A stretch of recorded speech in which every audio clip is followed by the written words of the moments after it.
నీటిపారుదల శాఖ మంత్రివర్యులు అనుభవజ్ఞులు ఉత్తమ్ కుమార్ రెడ్డి గారు,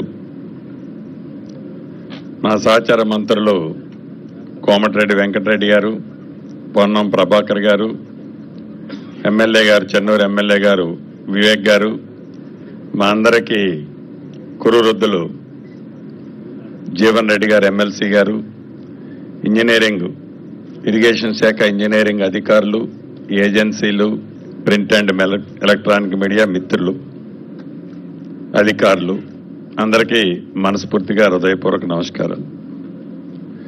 నేను టెక్నికల్ అయితే కాదు, నేనేమి ఇంజనీరింగ్ చదువుకొని ఇప్పుడు నేను ప్రశ్నించే డిపార్ట్మెంట్ని నేను అడగటంలా, ఒక లేమ్యాన్గా ఎప్పుడైతే ఈ బ్యారేజీ కుంగిపోయిందో, ఇంకొక బ్యారేజీ వర్టికల్గా నెర్రలిచ్చిందని ప్రజలకు తెలిసిన తర్వాత ప్రజలలో రచ్చబండ లాంటి ప్రాంతాల్లో చర్చ జరుగుతున్నది. మిమ్మల్ని నేను అడుగుతున్నాను కొన్ని పాయింట్లు. మొదటిది, రాష్ట్రం విభజన జరగక ముందు ఆనాడున్న ప్రభుత్వం, కాంగ్రెస్ ప్రభుత్వం 152 మీటర్ల లెవెల్లో పర్మిషన్ కావాలని పక్క రాష్ట్రంతో చాలా సంవత్సరాల నుంచి ఆ క్లియరెన్స్ పెండింగ్ ఉన్నది. 158 అని, చివరికి 156 అని, చివరికి 152 మీద అలానే స్ట్రిక్ ఆన్ అయింది. అప్పుడే దివంగత నేత రాజశేఖర రెడ్డి గారి టైంలో డ్యాము లెవెల్ ఫిక్స్ కాకపోయినా ప్రాణహిత చేవెళ్ల ద్వారా మిగతా పనులన్నీ చేపట్టి డ్యాము లెవెల్ ఫిక్స్ చేసే దాంట్లో అంతర్రాష్ట్ర పక్క రాష్ట్రంతో ఆ ఒడంబడికతో చర్చల్లో ఉన్నారు. ఇందాక మా ఇరిగేషన్ మంత్రివర్యులు అన్నట్లు ఆనాడు దాని కాస్ట్ సుమారు 38,000 కోట్లు. ఆయకట్టు వచ్చేసి సుమారుగా 12,80,000, సుమారు 13 లక్షల ఎకరాలు ఆయకట్టు. ఇందాక ఈఎన్సీ గారు అంటున్నారు పాత ఆయకట్టుని స్టెబిలైజేషన్ చేసేది దీంట్లో ఇన్కార్పొరేట్ చేయలేదు అని. డెఫినెట్ గా దాన్ని కూడా ఇన్కార్పొరేట్ చేయాల్సిన అవసరం ఉంది. తర్వాత రాష్ట్రం ఏర్పడిన తర్వాత నేను చాలా తెలివిగా యాక్ట్ చేశాను. 152 మీటర్లకి గత ప్రభుత్వం ఉమ్మడి ఆంధ్రప్రదేశ్లో కొట్లాడిన గవర్నమెంట్ను కాదని ఒక మంచి ఆలోచనతో నేను 148 మీటర్లకే అనేక ఇంటర్నల్ ఒప్పందాలు మీన్స్ ఆ రాష్ట్రానికి కూడా కొంత బెనిఫిట్ ఇచ్చే విధంగా ఈ 148 మీటర్ల ఒప్పందాన్ని తీసుకొచ్చారు. 148 మీటర్ల ఒప్పందం మనం తీసుకొచ్చేది కాదు. ప్రతి మీ ప్రజెంటేషన్ లో ఆనాడు ఆ మహారాష్ట్ర గవర్నమెంట్ 148 మీటర్లకని వాళ్ళు స్టార్టింగ్ నుంచి ఏ వర్డ్ అన్నారో చివరి వరకు ఆ 148 వరకే ఒప్పుకున్నారు. మళ్ళీ వాళ్ళు ఫస్ట్ లో వాళ్ళు అడిషనల్ డిమాండ్స్ ఏం పెట్టలే. ఒకవేళ మీరు పవర్ ప్రాజెక్టు పెడితే దాంట్లో మాకు షేర్ రావాలి, మా ఆయకట్టు ఇంతకి వాటర్ మేము వాడుకుంటాం, XYZ అనే టర్మ్స్ ఏమీ దాంట్లో పెట్టలేదు. ఏదైతే 148 మీటర్లు అనే తెచ్చేది ఆతృతతో అడావుడిగా ఏదో నా మార్కు కనపడాలని తాపత్రయం కనపడుతుంది తప్ప రాష్ట్ర ప్రయోజనాలని అక్కడ వదిలేసిన మాట వాస్తవమా కాదా? Number 1 point. నెంబర్ 2, డ్యామ్ కట్టారు సార్, మీ టెండర్స్ ఎలా జరిగి, టెండర్లో క్వాలిఫికేషన్స్ ఏంటి, ఇతరత్ర ఏంటి, ఎలా కట్టారు, మీ క్వాలిటీ ఏంటి అనేది కాదు. మీరు ఏదైతే డ్యామ్ కట్టేటప్పుడు ఏవైతే సేఫ్టీ మెజర్స్ తీసుకుంటారో లేకుంటే ఆ టెక్నికల్ గా డిజైన్స్ అప్రూవ్ చేస్తారో యాజ్ పర్ శాంక్షన్ చేసేటప్పుడు మీరు అప్ స్ట్రీమ్ కట్ ఆఫ్ వాలు, డౌన్ స్ట్రీమ్ కట్ ఆఫ్ వారు మీరు డయాఫ్రమ్ వాలు ఆర్సీసీ కాంక్రీట్ తో వేయాలన్నది మీకున్న నామ్స్. దాన్ని మీరు డీవియేట్ అయి నిజంగా మీరు ఆర్సీసీతో కట్ ఆఫ్ వాల్ వేసి ఉంటే కట్ ఆఫ్ వాల్ వేసి దాని మీద మీరు రాఫ్ట్ వేసి రాఫ్ట్ మీద డ్యామ్ మీరు పర్ఫెక్ట్ గా కట్టి ఉంటే మీకు వాటర్ ఇన్లెట్ అయి ఉండకపోతే ఈనాడు ఈ మేడిగడ్డ గాని దీనిపైనున్న డ్యామ్ గాని ఆ పైన డ్యామ్ గాని ఈ ప్రమాదం జరిగి ఉండేదా? మీకు ఈ పర్మిషన్స్ ఇచ్చేటప్పుడు కాంట్రాక్టర్ కి డయాఫ్రమ్ వాల్ ఆబ్లిక్ ఇంకొక టర్మినాలజీ ఏదో పెట్టారు, సెకండ్ పాయింట్ అని పెట్టారు, సెకండ్ పైల్. సో ఈ సెకండ్ పైల్ ఏదైతే ఉందో ఈ సెకండ్ పైల్ ఫెయిల్ అవటం వల్లే కదా ఈనాడు ఆ వాటర్ ఇన్లెట్ అవటం వల్లే డ్యామ్ కింద ఉన్న sand day by day deplete అయి ఆ క్యావిటీ ఏదైతే ఏర్పడిందో క్యావిటీలోకి ఆ డ్యామ్ షింక్ అయింది. లేకుంటే ఇంకొక డ్యాము క్రాకులు ఇచ్చింది, ఇంకొక డ్యాము ఇబ్బందుల్లో ఉంది. నిజంగా మీరు డయాఫ్రామ్ వాల్ కట్టి ఉంటే మీ రీజన్స్ లో ఏం రాసుకున్నారు? టైం తీసుకుంటుంది, యుద్ధ ప్రాతిపదిక మీద కట్టాలి, యుద్ధ ప్రాతిపదిక మీద కట్టి తెలంగాణ ప్రాంతాన్ని సస్యశ్యామలం చేయాలి. Okay, concept is good. ఏదైతే మీరు ఈనాడు 1,00,000 కోట్ల పైగా ఖర్చు పెట్టారో, ఇంజనీర్లైన మీరు, అధికారులైన మీరు, డ్రాయింగ్లు ఇచ్చిన వాళ్ళైనా కానీ ఎక్కడైనా గోదావరి మీద కానీ మహానదుల మీద ఇటువంటి డ్యాములు కట్టేటప్పుడు ఇటువంటి కాన్సెప్ట్ తో మీరు up stream cut off down stream cut off ని ఏ రకంగా కట్టాలో పరిగణలోకి తీసుకోవాల్సిన అవసరం ఉంది కదా. మీరు ఎందుకు తీసుకోలేదు అనేది నా ఫస్ట్ క్వశ్చన్. సెకండ్ క్వశ్చన్, మీరు డ్యామ్ కట్టిన మరుసటి సంవత్సరమే ఇందాక ఈఎన్సీ గారు చెప్పినట్లు మేము ఎక్స్పెక్ట్ చేసిన 28 లక్షల క్యూసెక్లు డ్యామ్ కట్టిన 2వ సంవత్సరమే సర్ప్లస్ అయింది అంటున్నారు. ఎస్, మీరు ఏదైతే ఎస్టిమేట్ చేశారో 28 లక్షలకో 30 లక్షలకో ఎస్టిమేట్ చేశారు. ఈ 28 లక్షలు 30 లక్షలు మీరు ఎస్టిమేట్ చేసిన క్యూసెక్లు డిశ్చార్జ్ అయినప్పుడు మీ డ్యాములు డౌన్ స్ట్రీమ్ లో ఏదైతే ప్రొటెక్షన్ వర్క్స్ చేశారో ప్రొటెక్షన్ వర్క్స్ ఒక్క ఫ్లడ్ కే వాషౌట్ అయ్యాయి. అసలు ఏమి మీరు డిజైన్ చేసినట్టు ఆ ఫ్లడ్ కి డౌన్ స్ట్రీమ్ లో మీరు ఏదైతే ప్రొటెక్షన్ వర్క్స్ చేశారో ఇవాళంతా శాండ్ మేత వేసిందో, ఏదైతే మీరు హెవీ బ్లాక్స్ తో మేము ప్రొటెక్షన్ వర్క్ చేశామంటున్నారో అవన్నీ వాషౌట్ అయి మీరేదైతే డౌన్ స్ట్రీమ్ కట్ ఆఫ్ కూడా ఎక్స్పోజ్ అయిన మాట నిజమా కాదా? దానికి ఈ రోజు వరకు రెమెడీ ఏం చేశారు? Second point. థర్డ్ పాయింట్, ఏదైతే ఈ రోజు కుంగిపోయింది 2022 ఏప్రిల్ 28 నాడు, మరి ఎగ్జిక్యూటివ్ ఇంజనీర్ అతనే ఉన్నాడా మారాడా నాకు తెలియదు. 2022 ఏప్రిల్ 28వ తారీఖు నాడు మీ ఎగ్జిక్యూటివ్ ఇంజనీర్ ఏదైతే ఇక్కడ ఈనాడు కూలిపోయిందో, ఏదైతే షింక్ అయిందో, ఇక్కడ ప్రమాదం ఉంది, ఇక్కడ హెవీ సీపేజ్ వస్తుంది, ఈ సీపేజ్ ని ఇమీడియట్లీగా మీరు రెక్టిఫై చేయకపోతే డేంజర్ ఉందని మీ ఎగ్జిక్యూటివ్ ఇంజనీర్ మీ పై అధికారులకు ఏదైతే కన్స్ట్రక్షన్ చేసిన కంపెనీలకు లెటర్లు రాశారు. దాని మీద ఆ రోజే మీరు శ్రద్ధ తీసుకొని ఉంటే ఆనాడు ప్రభుత్వం, ఆనాడున్న ముఖ్యమంత్రి, ఇరిగేషన్ శాఖ మంత్రిగా ఉన్న ముఖ్యమంత్రి గారు మీరు శ్రద్ధ తీసుకొని ఉంటే ఈనాడు ఈ డ్యామ్కి మీరు చేసిన తప్పులు కొంతైనా శ్రద్ధ తీసుకొని ఉంటే మళ్లీ వాటర్ లేని టైంలో రెక్టిఫై చేసి ఉంటే ఈనాడు ఈ పరిస్థితి వచ్చి ఉండేదా? దాని మీద ఉన్నతాధికారులు ఏం చర్య తీసుకున్నారు? దాన్ని బాధ్యులను ఎవరిని చేశారు? ఆ బాధ్యులు చేసిన వారి మీద ఎవరి మీద యాక్షన్ చేసుకుంది ఆనాడు ప్రభుత్వం? డ్యాములు కట్టే దాంట్లో చూపించిన ఉత్సాహం, టెండర్లో పిలిచిన చూపించిన ఉత్సాహం, డ్యాములు కాపాడే దాంట్లో ఎందుకు ఉత్సాహం చూపలేదు? అంటే ఇక్కడ మీ పర్సనల్ ఇంట్రెస్ట్ లేదనే కదా వీటిని వదిలేసింది. డ్యాములు కడితే చాలు, డ్యాములు కడితే వాటి మానాన్ని అయిపోతాయి, వాటిని మనం కాపాడినా కాపాడిపోయినా మన పర్సనల్ ఇంట్రెస్ట్ ఫుల్ఫిల్ అయింది కాబట్టి డ్యాములు ఏమైపోయినా పర్వాలేదనే కదా వదిలేసింది. ఇటు అధికారులు గాని అటు ఆనాడున్న ప్రభుత్వం ఇరిగేషన్ శాఖ మంత్రి గారు గాని ఈ వేదిక ద్వారా వారిని నేను ప్రశ్నిస్తున్నా. దీనికి ఆన్సర్ కూడా చెప్పాల్సిన అవసరం ఉంటుంది.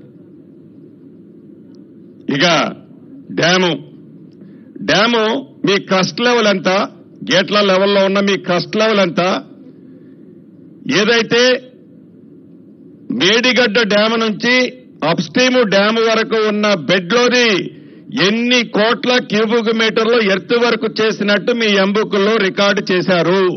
దాంట్లో ఎన్ని వందల కోట్లు డ్రా చేశారు.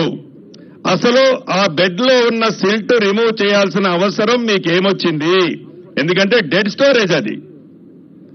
మీరు అప్పుడు తీశారు, మళ్లీ వాటర్ ఫ్లో వచ్చింది, ఇవాళ శాండ్ బెడ్ లోకి వచ్చింది. వేస్ట్ మెటీరియల్ కింద ఎన్ని కోట్ల క్యూబిక్ మీటర్లు మీరు రిమూవ్ చేశారు? ఆ ఎన్ని కోట్ల క్యూబిక్ మీటర్లకి ఎన్ని వందల క్యూబిక్ మీటర్లు ఆనాడు ఎవరికి దాన్ని డ్రా చేసి ఇచ్చారు? టెక్నికల్ గా దాన్ని మీరు ఎలా సపోర్ట్ చేసుకుంటారు? వీటి మీద తప్పకుండా ఈ డ్యాముకు సంబంధించింది. ఇక పై డ్యాము కూడా సిమిలర్. ఈ క్వశ్చన్స్ అన్ని కుంగిపోయిన డ్యాము గాని, క్రాక్లు వచ్చిన డ్యాము గాని, ఇంకా భవిష్యత్తులో ఇబ్బంది కలిగేది గాని, నేనైతే ఒకటి నా డౌట్ క్లారిటీగా మీకు చెప్పేది, ఈ పిల్లర్స్ ఒక పిల్లర్తోనో 2 పిల్లర్తోనో 3 పిల్లర్లతోనో ఆగుతుందని నేను అనుకోవటం లేదు మంత్రి గారు. ఇది up stream cut off, down stream cut off ఏదైతే ఉందో దాన్ని ప్రాపర్ గా చెయ్యని కారణంగా ఈనాడు ఈ డ్యాములకి వచ్చిన పరిస్థితి. రెండోది క్వాలిటీ ప్రాపర్ గా చేయకపోవటం వల్ల వచ్చిన రెండో పొరపాటు. మూడోది ఏదైతే రాఫ్ట్ వేశారో ఆ రాఫ్ట్ కింద ఉన్న శాండ్ ని కాంపాక్ట్ చేశామని చూపించిన మీరు దాన్ని ప్రాపర్ గా కాంపాక్ట్ జరిగి ఉంటే ఈనాడు ఈ డ్యాములకి ఈ పరిస్థితి వచ్చి ఉండేది కాదు. ఈ ఒక్క డ్యాము ఒక్క పిల్లరు అనేది ఇప్పుడున్న మన ప్రభుత్వం కాదు, ఇది యావత్తు తెలంగాణ రాష్ట్రంలో ఉండే 4 కోట్ల ప్రజలకు సంబంధించిన ఆస్తి. ఇది ఒక ఈ ప్రభుత్వందో ఆ ప్రభుత్వందో కాదు, అది కూడా డబ్బులు సర్ప్లస్ ఉండి మనం కట్టలేదు. ప్రతి రూపాయిని అప్పు చేసి 10 నుంచి 12% వడ్డీకి తెచ్చి కట్టిన ప్రాజెక్టులు ఇవి. వీటిని అప్పటి ఉన్న ప్రభుత్వం ఇంట్రెస్ట్ ఏంటో ఇందాక నేను చెప్పిన దాంట్లో మీకు అర్థమైంది. అధికారులు ఎందుకు శ్రద్ధ తీసుకోలేదో అర్థమైంది. మా కోమటిరెడ్డి గారు ప్రశ్నించినట్లు అధికారుల్ని ప్రభుత్వంలో ఉన్న మేము ప్రశ్నిస్తుంటాం, ఇలా చేయమంటాం. మేము చేయమని అన్నప్పుడు టెక్నికల్ ఫీజిబిలిటీస్ మీరు ఎందుకు ఆనాడు ఎక్స్ప్లెయిన్ చేయలేదు? నిజంగా మేము ప్రెజర్ పెట్టి ఉంటే మీరు ఆనాడే ఇందాక మా కోమటిరెడ్డి గారు అన్నట్లు మేము చేయలేం సార్ అని మీరు ఎందుకు డ్రాప్ అవ్వలేదు అన్నది కూడా నా ప్రశ్న. ఇది ఒక్క డ్యామే కాదు, పైనున్న అన్ని డ్యాములకు కూడా వర్తించుద్ది. రెండవది, ఈ పంపులు ఏదైతే పంపులు మునిగాయి, పంపులు మునగటానికి కారణం నిన్ననో మొన్ననో చూశాను ఆ పెంటారెడ్డి గారి స్టేట్మెంట్ కూడా. నేను ఆ రోజే చెప్పాను 152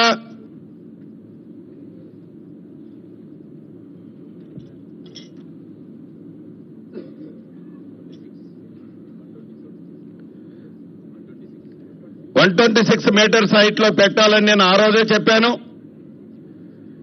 ఇది మీరు టెక్నికల్ శాంక్షన్ ఇచ్చి టెండర్స్ కాల్ఫేర్ చేసే రోజు 126 లెవెల్ పెట్టారు. మీకు ఇంజనీర్లు చాలా సీనియర్ మోస్ట్లు మీరు.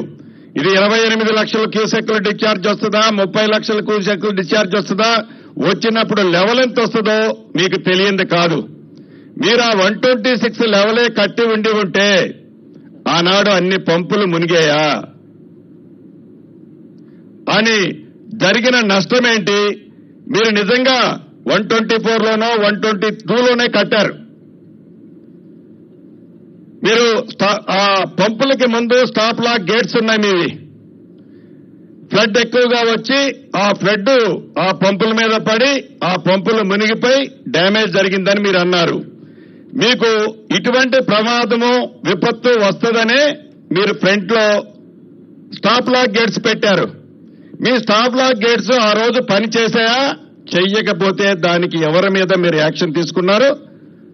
ఆ స్టాప్ లాక్ గేట్స్ పని చేయని కారణంగానే తెలుసో తెలియకో మీరు లో లెవెల్లో కట్టిన పంపులు మునిగాయి. దాని ఫ్రంట్ ఉండే వాళ్ళు కూడా టోటల్ గా కొలాప్స్ అయింది. సుమారు వందలాది కోట్లు ప్రజల సొమ్ము దుర్వినియోగమైంది. ఆ టెక్నికల్ గా ఎవరు దానికి డిజైన్స్ అప్రూవల్ ఇచ్చారు? ఆ డిజైన్స్ అప్రూవల్ ఇచ్చిన అధికారుల మీద కనీసం ఏమన్నా రివ్యూ చేసి దాన్ని మీరు డిబేట్ పెట్టారా?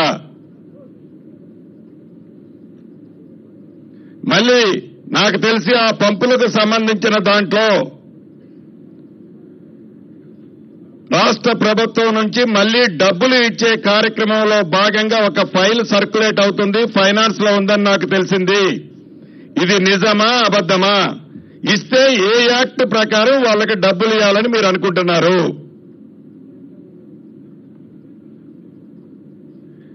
నెక్స్ట్ పాయింట్, ఏదైతే మీరు ఈ డ్యాము కానీ డ్యాము విషయానికి వస్తే మీరు ఫైనల్ బిల్లు డ్యాముకి ఇచ్చారా? ఇందాక ఎగ్జిక్యూటివ్ ఇంజనీర్ నోటీసు ఇచ్చేటప్పుడు ఇచ్చాడని చెప్పాను 2022లో. ఎగ్జిక్యూటివ్ ఇంజనీర్ నోటీసు ఇచ్చేటప్పటికి వాళ్ళ లయబిలిటీ పీరియడ్, ఆ డ్యాము కట్టిన వాళ్ళ లయబిలిటీ పీరియడ్ 2 years 3 years మీరు మెన్షన్ చేశారు. అది విత్ ఇన్ ది పీరియడ్ లో ఉందా లేదా? ఉండి ఉంటే ఏజెన్సీతోనే మీరు మంత్రి గారు గాని మీరు గాని ఇప్పుడు ఈ డ్యాముకు జరిగిన నష్టాన్ని ఏజెన్సీతో కట్టించాల్సిన అవసరం ఉంది కదా. దీంట్లో ఏదైతే మీరు ఏజెన్సీతో చేసే దాంట్లో ఈ డ్యామేజెస్ ఏదైతే మీరు ఆనాడు ఎగ్జిక్యూటివ్ ఇంజనీర్ ఐడెంటిఫై చేసింది దాన్ని దృష్టిలో పెట్టుకొని మీరు ఎక్స్పీరియన్స్ సర్టిఫికెట్ ఆ ఏజెన్సీకి ముందెప్పుడు కంప్లీషన్ అని ఇచ్చారు. కంప్లీషన్ అని ఇచ్చిన దానికి దీనికి మీరు కంపారిజన్ ఎలా చేస్తున్నారు? ఈ రోజు కూడా నాకు తెలిసి మీరు ఫైనల్ బిల్ ఇచ్చినట్టు లేదు. మీ మెజర్మెంట్స్ కంప్లీట్, మీ ఎంబుక్ మెజర్మెంట్స్ కంప్లీట్ అవ్వలేదు. అవనప్పుడు పంప్ హౌస్ కానీ వీళ్ళకి కానీ ఎలా ప్రభుత్వం నుంచి మళ్లీ డబ్బులు వాళ్ళు అడగటం కానీ మీరు ప్రపోజల్ చేయటం కానీ ఎంతవరకు సమంజసమో నేను అడుగుతున్నాను. నెక్స్ట్ పాయింట్,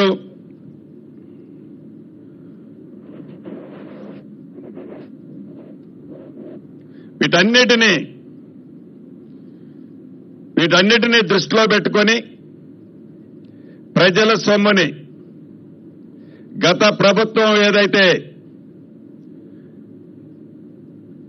ఖర్చు పెట్టిందో అది కూడా అప్పు తెచ్చి ఖర్చు పెట్టిందో, ఈ అప్పు తెచ్చి ఖర్చు పెట్టిన డబ్బు ప్రతి రూపాయి ఇది ప్రజల సొమ్ము. ఇది ప్రతి నెల వడ్డీతో సహా రాష్ట్ర ప్రభుత్వం రేపు కట్టాల్సింది. దీన్ని ఒక్కసారి గమనించాలి. ఇక థర్డ్ టీఎంసీ సబ్జెక్టు,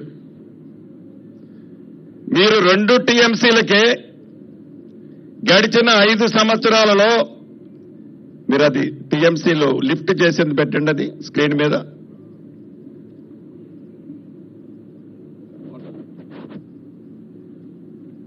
వాటర్ మీరు ఒక్కొక్క పంపులో లిఫ్ట్ చేసినట్లు చూపించారు చూడండి.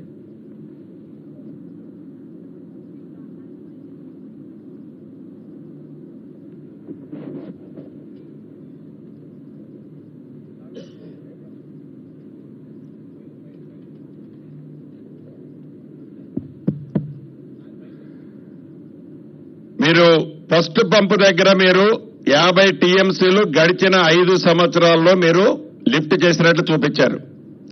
రెండవ పంపు దగ్గర 46.2 టీఎంసీలు, మూడో పంపు దగ్గర 41.35 టీఎంసీలు లిఫ్ట్ చేసినట్లు చూపించారు. అంటే ఫస్ట్ నుంచి లాస్ట్ వరకు డిఫరెన్స్ 9 టీఎంసీలు ఉంది. నాకు తెలిసి మధ్యలో ఆయకట్టు ఉందా? ఈ గోదావరి ఫ్లడ్ బ్యాంక్ కి అటు సైడు మన సైడు ఆయకట్టు 9 టీఎంసీలు డ్రా చేసే అంత ఆయకట్టు ఉందా? లేకపోతే ఆ 9 టీఎంసీలు మొదటి పంపు ద్వారా రెండో పంపు ద్వారా పవర్ ఏమని కొట్టుకు రావట్లే, ఈ 2 పంపుల ద్వారా లిఫ్ట్ చేసిన వాటర్ మళ్ళీ తిరిగి గోదావరికే వదిలారా? ఫస్ట్ 50 టీఎంసీలు అంటే గడిచిన 5 సంవత్సరాలలో మీరు ఖర్చు పెట్టిన 1,00,000 కోట్లు పెట్టి మీరు లిఫ్ట్ చేసిన వాటర్ ఎంతయా అంటే గోదావరి నుంచి లిఫ్ట్ చేసింది కేవలం 50 టీఎంసీలు. ఈ 50 టీఎంసీలు బయటికి పంపింది ఎంతయా అంటే గోదావరి దాటి కేవలం 41 టీఎంసీ. దీని పరిస్థితే ఇలా ఉంది. మీరు అసలు 3వ టీఎంసీ ప్రపోజల్ ఎందుకు వచ్చింది? 3వ టీఎంసీ ప్రపోజల్ ఆనాటి గవర్నమెంట్ ఏదైనా మీకు రెఫరెన్స్ ఇచ్చి 3వ టీఎంసీ కూడా మేము చేయాలనుకుంటున్నామంటే ప్రపోజల్ మీరు తయారు చేశారా? లేకుండా మీరే ఆ ప్రపోజల్ తయారు చేసి గవర్నమెంట్కి పంపారా? మీరు 3వ టీఎంసీ పంపినప్పుడు సుమారు ఎడ్వర్క్స్ లో ఉండే 4,000 కోట్లు మీరు ఫస్ట్ లిఫ్ట్ ఆపరేట్ చేసింది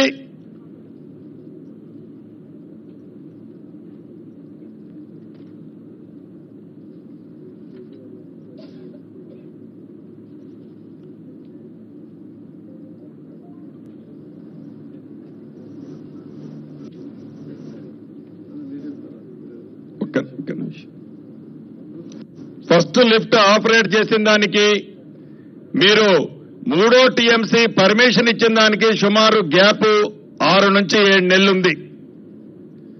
మీరు అసలు వాల్యూ కొంటే ఎక్కువ వాల్యూ ఉన్న 4,000 కోట్లు టెండర్లకు పోకుండా ఎంత మీరు ఆ వర్క్కు సంబంధించింది ఇది కానే కాదు. మీ అగ్రిమెంట్ కండిషను 2 టీఎంసీలు అగ్రిమెంట్ కండిషన్ కి సంబంధించిన వర్క్ అయితే మీరు నామినేషన్ మీద ఇవ్వచ్చు. అది కాదని 3వ టీఎంసీకి సంబంధించిన ఎడ్వర్క్స్ కి సంబంధించిన 4,000 కోట్లు సేమ్ కంపెనీకి ఏ బేస్ తో మీరు 4,000 కోట్లకి ఇచ్చారు? అది టెండర్ ఎందుకు కాల్ ఫర్ చేయలేదు?